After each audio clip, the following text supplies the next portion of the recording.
Welcome to SL Tech Talk. අද video එකෙන් අපි කතා කරන්නේ ඔන්ලයින් පර්චේසින් කරනකොට අපි දැනගන්න ඕන වැදගත්ම කරුණු ටිකක් ගැන. මේක අලුත් දෙයක් නෙවෙයි. අපි e-commerce ගැන අහලා තියෙනවා. ඔන්ලයින් shopping ගැන අහලා තියෙනවා. මේ දේවල් අද වෙනකොට සාමාන්‍ය දෙයක් වෙලා. නමුත් අපි ඔන්ලයින් පර්චේසින් වගේ දෙයක් කරනකොට මූලිකවම දැනගන්න ඕන සහ අපි පොඩ්ඩක් අපේ අවධානය වැඩිපුර යොමු කරන්න ඕන පද්ධති ටිකක් ගැන තමයි මේ වීඩියෝ එකෙන් අපි කතා කරන්න හදන්නේ.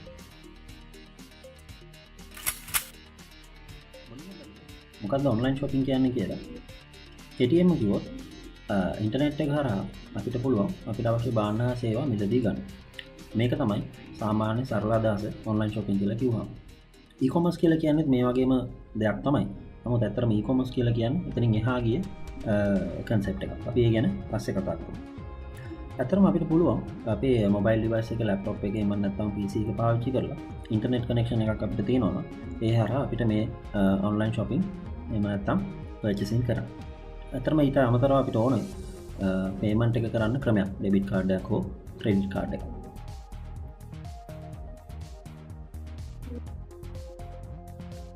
කොහෙන්ද මේ ඔන්ලයින් shopping කියන concept එක ආවේ? ඇත්තටම කිව්වොත් මේක ගොඩක් ප්‍රසිද්ධ වුණේ ඇමරිකාවේ Amazon කියන කම්පැනි එකකින් කරපු වැඩක් නිසා. ඒකනම් මුලින්ම වෙබ්සයිට් එකක් හැදුවා. මේ වෙබ්සයිට් එක හරහා අපිට පුළුවන්කම තිබුණා අවශ්‍ය books order කරන්න. ඉතින් මේ books එක එක විදිහේ ඒවා තියෙන්නේ නැති මුල් කාලේ සමහර විට novels වගේ දේවල්, සමහර විට වෙනත් එක එක පොත්පත් එහෙම නැත්නම් ඉගෙන ගන්න අවශ්‍ය වෙන පොත්පත් තියෙන්නේ නැති. ඉතින් කොහොම වුණත් මිනිසුන්ට පුළුවන් වුණා මේ අවශ්‍ය බුක්ස් මේ Amazon කියන වෙබ්සයිට් එකට ගිහිල්ලා ඕඩර් කරන්න. ඉතින් අවශ්‍ය ඕඩර් එක දැම්මට පස්සේ ඒගොල්ලන්ට Amazon මොකද කරේ? ඒගොල්ලන්ගේ courier services හරහා එහෙම නැත්නම් postal services හරහා මේ අවශ්‍ය බුක් එක ඕඩර් කරපු බුක් එක ගෙදරටම ලැබෙන්න සැලැස්සුවා. ඉතින් මේක කාලයක් යනකොට ගොඩක් ප්‍රසිද්ධ වෙන්න පටන් ගත්තා. මොකද මේක ලේසි පහසු ක්‍රමයක් සහ අලුත් දෙයක් නිසා ඒ කාලේ හැටියට.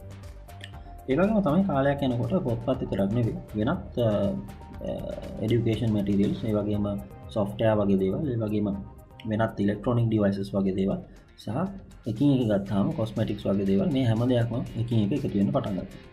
ඉතින් මේ විදිහට online selling කියන concept එක ලෝකෙට ආවා වගේම අද වෙනකොට කවුරුත් මේක දන්න කවුරුත් පාවිච්චි කරන දන්න කියන shopping ක්‍රමයක් වෙලා. ඉතින් මේ හරහාම තමයි e-commerce වගේ concepts උත් එන්නේ. ඉතින් e-commerce කියන්නේ ඇත්තටම වෙනමම කතාවක්. ඒ වගේම වෙනම අපි ඉගෙන ගන්න ඕන පැත්තක්. ඒ ගැන අපි පස්සේ කතා කරමු වීඩියෝ එකකින් වෙනම.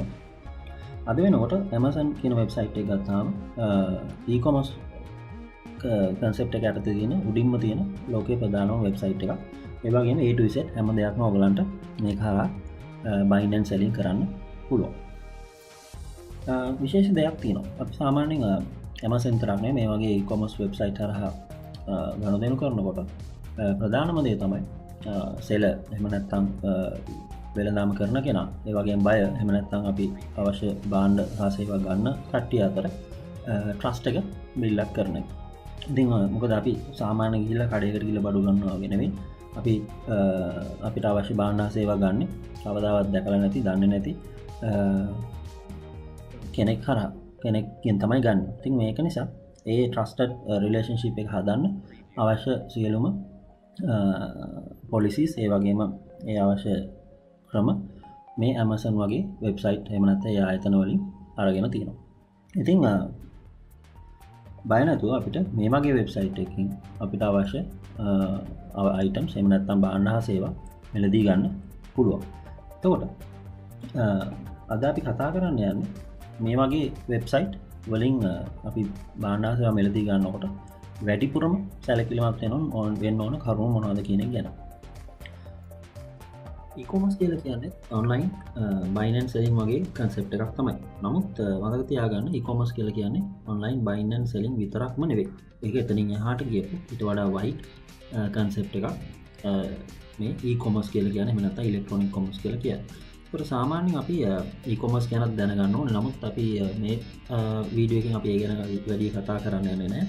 අපි පස්සේ දවසක වෙනම වීඩියෝ එකකින් මේ e-commerce concept එක ගැන කතා කරමු.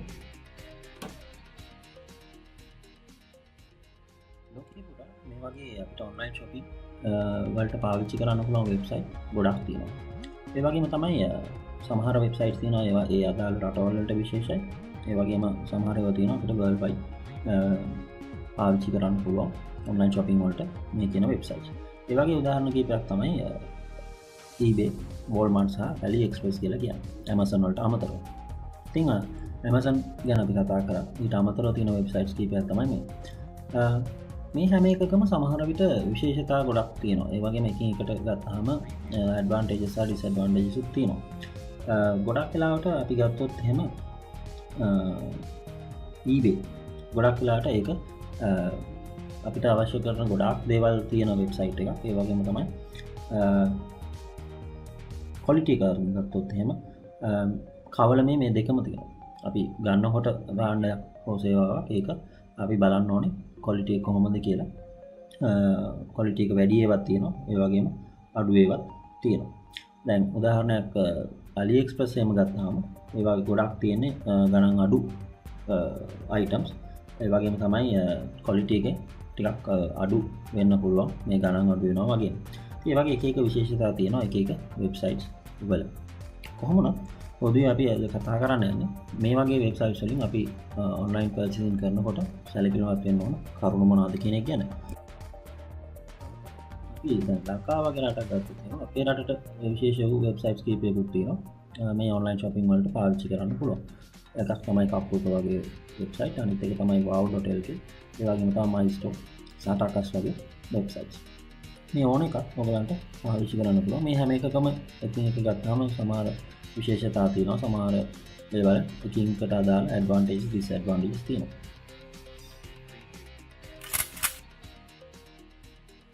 එහෙනම් අපි බලමු මොනවද අපි දැනගන්න ඕන මූලික කරුණු කියලා. පළවෙනි කාරණේ තමයි අපි භාණ්ඩ මොකද්ද? අපි ගන්න යන භාණ්ඩය මොකද්ද? සේවාව මොකද්ද කියන එක ගැන හරියටම තීරණය කරනවා. ඉතින් මේක එකින් එක මැනුෆැක්චරර් අනුව ගත්තාම සමහරවිට අපි හොයන්න ගන්න යන අයිටම් එකේ නම වෙනස් වෙන්න පුළුවන්. ඒ වගේම තමයි මේ ඔරිජිනල් වෙබ්සයිට් එකක් තියෙනවා නම් ඒකට ගිහිල්ලා අපිට බලන්න පුළුවන් කොහොමද මේ අවශ්‍ය අයිටම් එකේ නම, එහෙම නැත්නම් ඒකේ මොකක් හරි මොඩල් එකක් තියෙනවා නම් මේ දේවල් ඒ විදිහටම තියෙන්නේ කියලා. මොකද ඒ නම අපිට වැදගත්. අපිට අවශ්‍ය ඒ ඔරිජිනල්ම අයිටම් එක හොයාගන්න නම්. හැබැයි අපි ඔරිජිනල් අයිටම් එක නෙවෙයි නම් මේ ඔන්ලයින් පර්චේස් කරන්න යන්නේ. එතකොට අපිට සමහර විට ඒ නම සහ ඒ අදාළම මොඩල් එක එච්චරම වැදගත් වෙන්නේ නැති වෙන්න පුළුවන්. ඊට අවශ්‍ය අයිටම් එක සර්ච් කරාට පස්සේ ඊළඟට අපි වැඩියෙන්ම බලන්න ඕන දෙයක් තමයි මේ අදාළ සෙලර්. අපි දැන් සෙලර් කෙනෙක් කරා ගන්න. ඒතර මේ අදාළ සෙලර්ට තියෙන ෆීඩ්බැක්ස් කොහොමද? එහෙම නැත්නම් එයාට තියෙන කමෙන්ට්ස් මොනවද? ඉතින් මීට කලින් අපිට මේ සෙලර් හරහා ගත්ත බයස්ලා ඉන්න පුළුවන්. ඒගොල්ලන්ගේ මෙයාට ලැබිච්ච ෆීඩ්බැක් එක කොහොමද කියන එක බලන්න පුළුවන්. ඉතින් ඒ වගේම එයාට තියෙන කමෙන්ට්ස් මොනවද කියන එක බලන්න පුළුවන්. මොකද මේකෙන් අපිට තීරණය කරන්න පුළුවන් මේ කියන සෙලර් කොයි වගේ කෙනෙක්ද? එයා අපිට අවශ්‍ය දේ අවශ්‍ය විදිහට දීලා තියෙනවද? අවශ්‍ය කාලයට මේක ෂිප්මන්ට් එක දාලා තියෙනවද? ඒ වගේම يعني ඩිලිවර් කරලා තියෙනවද? ඒ වගේම මේ අයිටම් මේ ක්වොලිටි කොයි වගේ දේවල්ද කියන එක ගැන මේ සෙලර්ට ලැබිලා තියෙන ෆීඩ්බැක්ස් සහ කමෙන්ට්ස් වලින් බලා ගන්න පුළුවන්.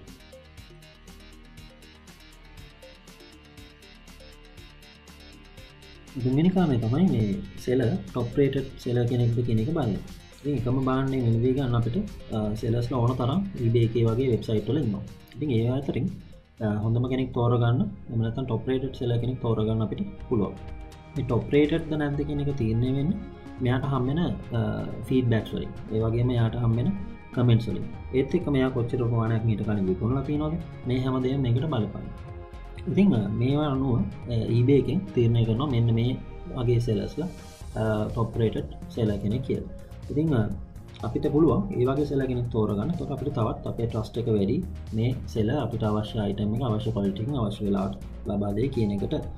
ඊට අමතරව මේ සෙලර්ගේ මනි බෑක් ගැරන්ටි වගේ පොලිසිස් උත් බලන්න පුළුවන් අපිට. මොකද ඒක ගොඩක් වැදගත් වෙනවා. අපේ අයිටම් එක ආපහු හදිසිය අපිට රිටර්න් කරන්න ඕන. නැත්නම් අපිට අවශ්‍ය අයිටම් එක නෙවෙයි නම් අපිට ලැබුණේ ඒ ගැන අපිට කම්ප්ලේන් කරන්න, එහෙම නැත්නම් අපව රිෆන්ඩ් කරන්න, රීප්ලේස්මන්ට් එකක් ගන්න ඒ දේවල් බලන්න පුළුවන්.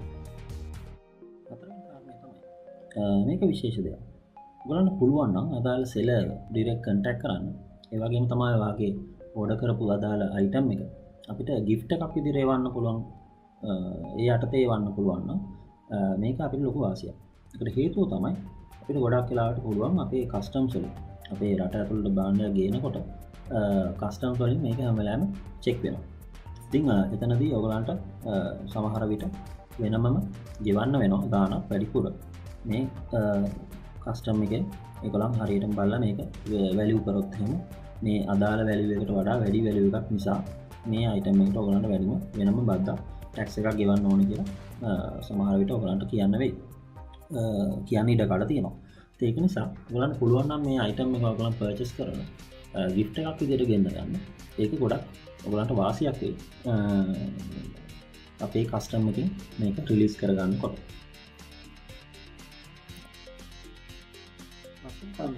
shipping and delivery මේකත් ගොඩක් වැදගත් පොයින්ට් එකක්. හේතුව සමහර sellers-ලා ඔයගලන්ට free shipping option එකක් දෙනවා. සමහර sellers-ලා එහෙම එකක් නැහැ. ඔයගලන්ට shipping and delivery වලට වෙනම ගාණක් ගෙවන්න ඕනේ. අපි උදාහරණයක් විදිහට හිතුවොත් US seller කෙනෙක් නම් US ඇතුලේ ඔයගලන්ට shipping and delivery වලට සමහර charge එකක් ගන්න නැති වෙන්න පුළුවන්. එහෙම නැත්නම් free shipping option එක තියනවා වෙන්න පුළුවන්. නමුත් worldwide shipping වලට යනකොට shipping and delivery වලට charge එකක් ඒගොල්ලෝ වෙනම ගන්නවා වෙන්නත් පුළුවන්. ඒ වගේම තමයි තව දෙයක් තියෙනවා. ඔයගොල්ලන් ගන්න items ප්‍රමාණය අනුවත් මෙහෙම shipping charge එකක් තියෙනවා නම් ඒක ගාණ වෙනස් වෙන්න පුළුවන්. උදාහරණයක් අපි තුමු shipping වලට $10ක් යනවා. ඒක item එකක් ගන්නකොට සමහරවිට එක item එකකට වඩා ගන්නවා නම් ඒක තවත් වැඩි වෙන්නත් පුළුවන්. ඒ වගේම තමයි ගොඩක් අය free shipping option එකක් දෙනවා. සමහරවිට ඔයගොල්ලන් චයිනා වලින් එහෙම නැත්නම් හොංකොං වගේ රටකින් එනවා අදාළ item එක shipment එකට දානවා නම් ඔයගලන්ට free shipping option එකක් තියෙනවා.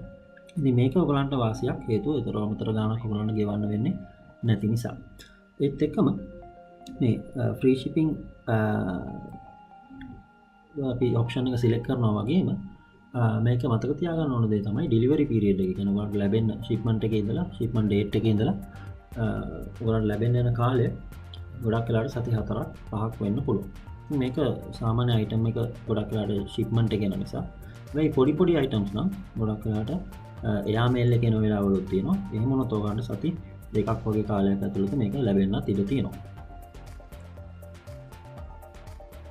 ඊළඟ කාර්යය තමයි payment එක.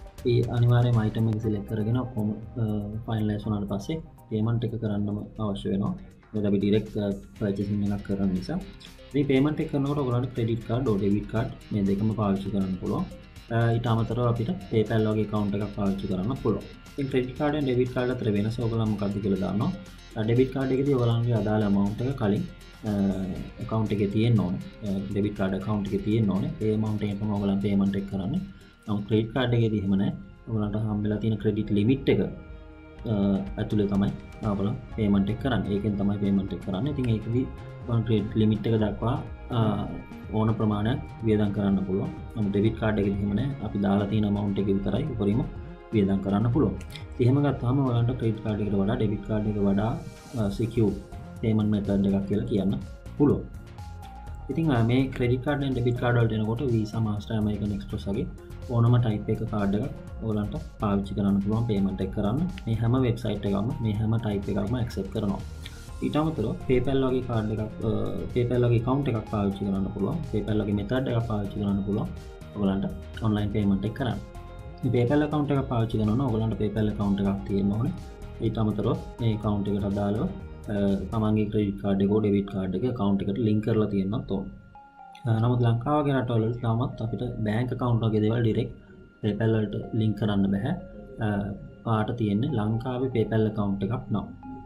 ඊට අමතරව මේ payment එක කරනකොට ඔයගොල්ලෝ මතක තියාගන්න ඕන දෙයක් තමයි හැම වෙලාවෙම අපි ඔයගොල්ලන් payment එක කරන්නේ ඩොලර් කියන currency value එකකින්. ඉතින් අපි ඒක convert කරාම රුපියල් වලට දැන් අපි debit card එකක් use කරනවා නම් අපේ account එකේ හැම වෙලාවෙම ඒ convert කරාට පස්සේ එන value එකට වඩා රුපියල් 100ක් 200ක් වැඩිපුර තියාගන්න. මොකද currency rate එක හැම වෙලාවෙම වෙනස් වෙන නිසා අපිට සමහර විට අඩු වැඩියෙන් රුපියල් පොඩි ගාණක් අවශ්‍ය වෙයි මේ payment එක කරනකොට.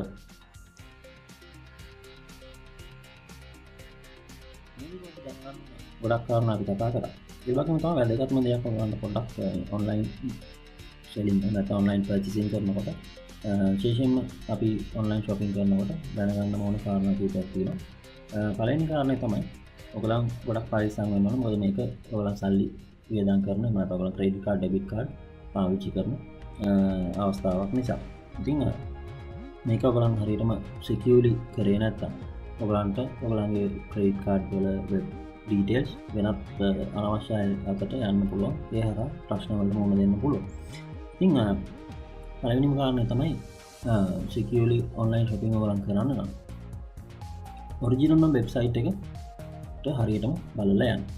සමහර විට ඔයගොල්ලන්ට ලින්ක්ස් තියෙයි, සමහර වෙනත් ෂෝට්කට්ස් තියෙයි. මේවා හරහා යන්නේ නැතුව හරියටම ඔයගොල්ලන් ටයිප් කරලා අදාළ වෙබ්සයිට් එකේ නම හරියටම බලලා ඔරිජිනල් වෙබ්සයිට් එකට යන්න. ඒ වගේම තමයි ඔයගොල්ලන්ට ඊට අමතරව මේ ඔරිජිනල් වෙබ්සයිට් එකේද කියලා බලා ගන්න පුළුවන්. එහෙම නැත්නම් පේමන්ට් වගේ මෙතඩ් එකට ගියාම එතනදී ඔයගොල්ලන්ට අර secure protocol එකක් පාවිච්චි කරනවද, HTTPS වගේ protocol පාවිච්චි කරනවද, ඒ වගේම ඒකේ certificate එක කොයි වගේද, ඒක ඔරිජිනල් වෙබ්සයිට් එකේද නැද්ද කියලා certificate එකෙන් ඔයගොල්ලන් මෙන්නනවා. ඒ වගේම තමයි padlock sign එක වගේ දේවල් අපිට check කරලා බලන්න පුළුවන්. ඉතින් මේ සාමාන්‍ය දේවල් ටිකක් ඔයගොල්ලන් check කරලා බලන්න ඕන. ඇත්තටම මේ ඔයගොල්ලන් ඉන්නේ ඔරිජිනල් වෙබ්සයිට් එකේද, ඒ වගේම මේක secure payment එකක් කරන්න සුදුසු වෙබ්සයිට් එකක්ද කියන එක ගැන තහවුරු කරගන්න.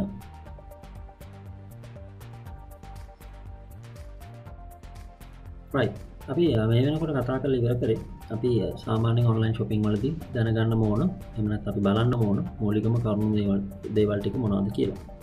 ඉතින් ඒ විදිහට අපිට අවශ්‍ය item එක හරි විදියට අපේ අදාළ වෙබ්සයිට් එකෙන් හරි සෙලර් කෙනෙක්ගෙන් අපිට පර්චේස් කරන්න පුළුවන්. ඉතින් ඒකෙන් පස්සේ වැදගත් වෙන දෙයක් තමයි මේ. ඒ තමයි සාමාන්‍යයෙන් අපිට item එක shipping condition යටතේ නැත්නම් shipping වලට අදාළ details යටතේ අපි දැක්කා දවස් සති එහෙම නැත්නම් කොච්චර කාලයක් යනවද මේක අපිට ලැබෙන්න කියලා. ඉතින් මේ කාලය ඇතුළත අපිට මේ item එක ගොඩක් දුරට ලැබෙනවා. ඉතින් හදිසියෙ මේක ලැබුණ නැත්නම් මොකද කරන්නේ? එහෙම නැත්නම් අපිට item එක ලැබෙනවා, නමුත් ඒකත් එක්කම අපේ මේ ලැබිච්ච item එක අපි choose කරපු item එක නෙවෙයි. එහෙම නැත්නම් වෙනත් model එකක්. එහෙම නැත්නම් ඒක damage එකක්. මේ වගේ අවස්ථාවකදී ඔයගලන්ට තියෙන protection එක මොකද්ද buyer කෙනෙක් විදියට? ඉතින් සාමාන්‍යයෙන් පළවෙනිම කාරණය තමයි money back guarantee එකක් හැම වෙලාවෙම තියෙනවා, විශේෂයෙන් මේ අදාළ වෙබ්සයිට් වල. ඉතින් ඔයගලන්ට ගිහලා check කරලා බලන්න පුළුවන්. සාමාන්‍යයෙන් eBay එකේ money back guarantee එක එහෙම නැත්නම් 30 days money back guarantee කියලා හැම වෙලාවෙම policy එක ඔයගලන්ට දාලා තියෙනවා. ඒ කියන්නේ return policy එකක් තියෙනවා. ඔයගලන්ට දවස් 30ක් ඇතුළත මේ item එක ආපහු return කරන්න පුළුවන් හැකියාවක් තියෙනවා. ඊට අමතරව වෙනත් කම්ප්ලේන්ස් ඕන එකක්. සමහරවිට ඔයගලන් පර්චේස් කරපු item එක නෙවෙයි ලැබුණේ, එහෙම නැත්නම් ඒක ඩැමේජ් වෙලා, මේ හැම දෙයක් ගැනම ඔයාගේ account එක ඇතුළට ගිහිල්ලා eBay එකේ account එක ඇතුළට ගිහිල්ලා resolution center එක යටතේ ඔයාලට කම්ප්ලේන් එකක් දාන්න පුළුවන්. ඉතින් කම්ප්ලේන් එක දැම්මම පස්සේ අදාළ සෙලර් හරහා කෙලින්ම ඔයාලට රිප්ලයි එකක් හම්බෙයි මොනවද ඊළඟට ඔයාලා කරන්න ඕනේ කියන එක ගැන. ඉතින් මේ වගේ සර්විස් එකකුත් ඔයගොල්ලන්ට දීලා තියෙනවා. වඩා trusted relationship එකක් මේ buyer හා seller අතර ඇති කරන්න ඕන නිසා. ඉතින් මේක වැරදි විදිහට පාවිච්චි කරන්න නැති වෙයි කියලා හිතනවා. මොකද ගොඩක් අය කරන දෙයක් තමයි අංකාය වගේ පිට item එක වෙලාවට ලැබුණත් ඒ වගේම හරි item එක හම්බුණා සමහරට බොරුවට complaints දානවා. මේක හම්බුනේ නැහැ, එහෙම නැත්නම් මේක damage වෙලා, ඒ වගේ දේවල්. ඉතින් ඒ නිසා ඒ වගේ දේවල් කරන එක එච්චරම හොඳ නැති දෙයක් විදිහටයි දකින්න. මේක හොඳ සර්විස් එකක් ඔයගලන්ට. මේ වගේ e-commerce website මේ විදිහට පාවිච්චි කරලා ඔයගලන්ට සමහරට ලංකාව ඇතුලේ ගන්න ලැබෙන්නේ නැති, පාවිච්චි කරන්න ලැබෙන්නේ නැති වගේ items, ඒ වගේ බාන්න ඔයගලන්ට ගෙන්න ගන්න පුළුවන් හොඳ සර්විස් එකක්. මේක හරි විදිහට පාවිච්චි කරයි කියලා හිතනවා.